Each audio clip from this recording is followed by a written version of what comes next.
Hey, this is Michael with Digital T-Shirt Shop.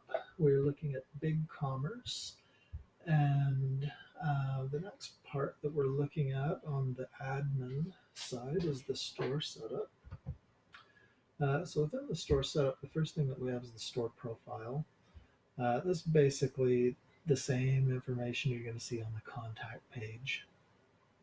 So store settings. This is where all the details of the site are. Everything from optimization, whether it should be www dot, how things should be displayed, the number of items that should be displayed, sharing things, dates and time zones, how you want your URLs structured, kind of like on the, if any of you have used WordPress and how you can structure with dates or just categories or all sorts of different things.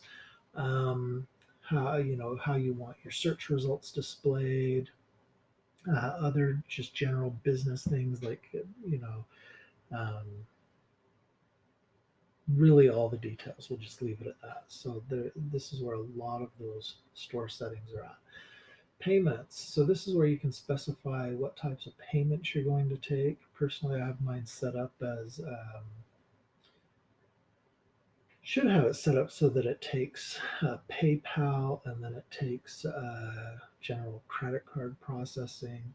Likelihood is if you wanted to do an additional um, payment options, you could do things like Amazon Pay that it has listed here, Google Pay, Apple Pay, all of those different types of things. That whatever you're wanting to set up as far as payment options, but they do say that the more payment options you provide the customer, the better it is.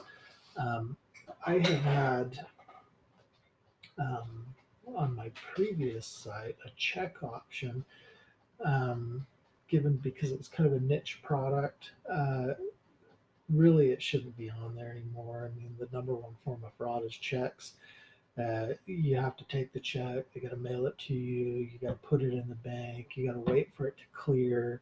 And then after it clears, then mail the product. But nobody wants to wait that long to get their product. So, I mean, you could be waiting a week for the check to show up, you could be waiting a week for the check to clear, and then, they're waiting an additional week to get their product. Um, it's just longer than most people want to wait. Shipping. So this is where you can set up all your shipping. So I have simplified things down to just USPS, priority, and first class. I find that even though I know people want to use it, that express shipping, number one, is difficult because it puts me in a time crunch. But people want things express shipped when I can't always turn it around and express ship it as they want.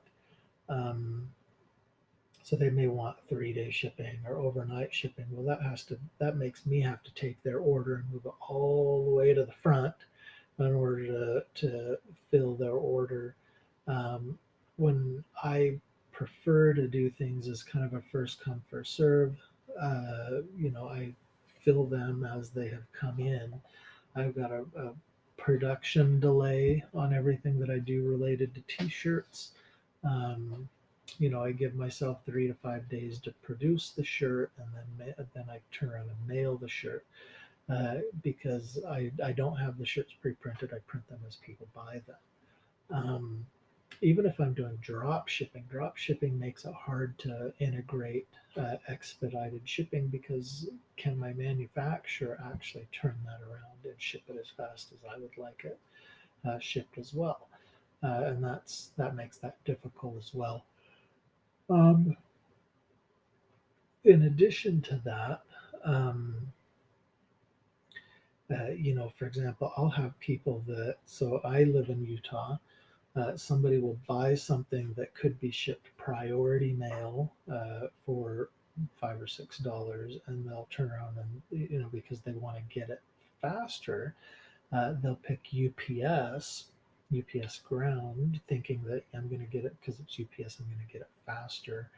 Um, and UPS actually will literally take 3 days to get it, 20 miles away because they send it to Memphis or wherever they send it to before it actually comes back and goes to the individual, which I've had happen quite a bit too. Had they just picked priority mail, they would get it much faster.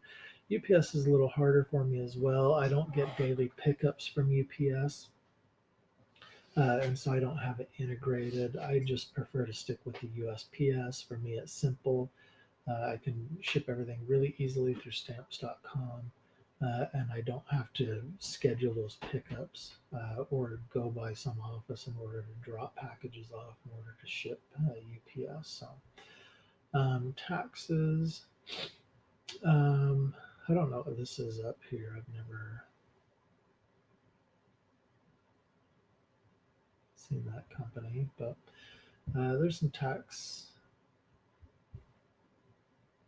setting stuff in here, and I'm not quite sure what it is. So I don't know how to use it. So um, currencies. So this is where you can set up what type of currencies you take. Some additional point of sale options. Square. So you could set up your Square through here, and I guess it would integrate. Um, Integrate your accounting. Now we came across the accounting on the app section. That would be back here, back of the dashboard under apps in the marketplace. And I'm actually kind of curious. I bet they have Square here as well. Some sort of integration in there now. They don't have Square. So, um, what were we on? Advanced settings.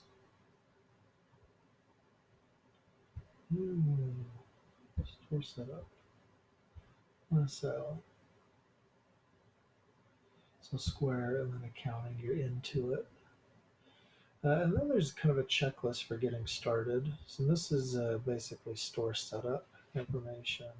I've added products, I've customized it, set up shipping, taxes, credit cards, so that you're able to actually do business. And so they've got kind of a checklist for doing all those things. So that basically is what there is under the store setup.